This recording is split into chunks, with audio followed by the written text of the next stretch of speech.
The Manchester United fans are singing in the sunshine after that win, no question about it, Roy Keane.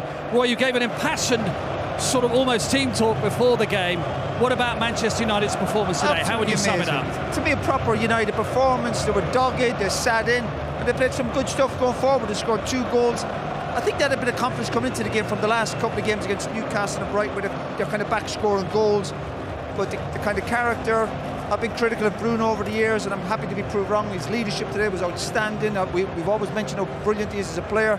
But you know, I'm just pleased for the fans. It's been a frustrating few months. And we're quick to criticise, and Man City didn't have a great day today. But it's about Man United today. Yes. You've got to enjoy these moments. Yes.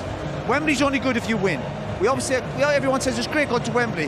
When you win, when you lose, oh, it's not good. Now I was going to say, you know, you have to give Man United credit the way they came out. Nobody gave them a chance. At the start of this game, everybody fancied City, but they came out with their game plan, they stuck to it, and they took the chances when they came along.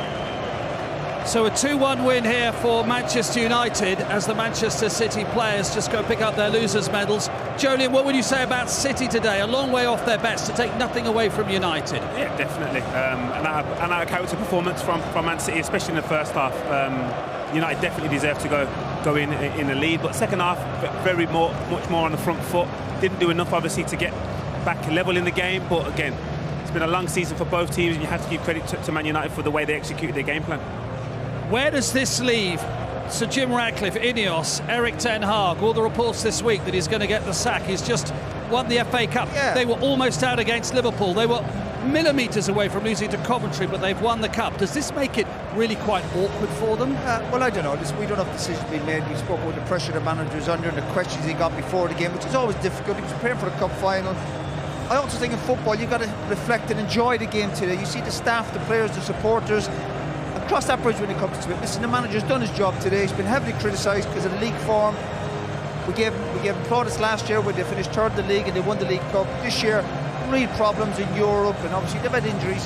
But today, the performance, and I think beating Man City in the Cup final is always it's like an extra bonus.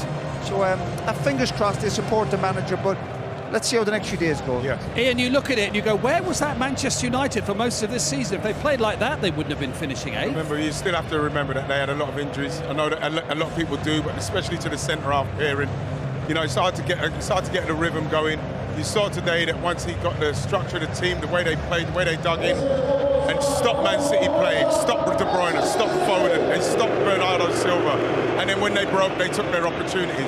It's got to be pure credit to Manchester United the way they played, because no one would have thought that Man United would have came to Wembley and been able to do that to Man City. And they did it, so they've got to get all the credit. They did do it, didn't they, Julian? Exactly as Ian said, we didn't see much of Foden. We saw very little of Haaland, apart from hitting the crossbar. The big cheers for Sir Alex Ferguson, who's here. Haaland hit the bar at 2-1. He probably would have felt he should have scored that, but they really did.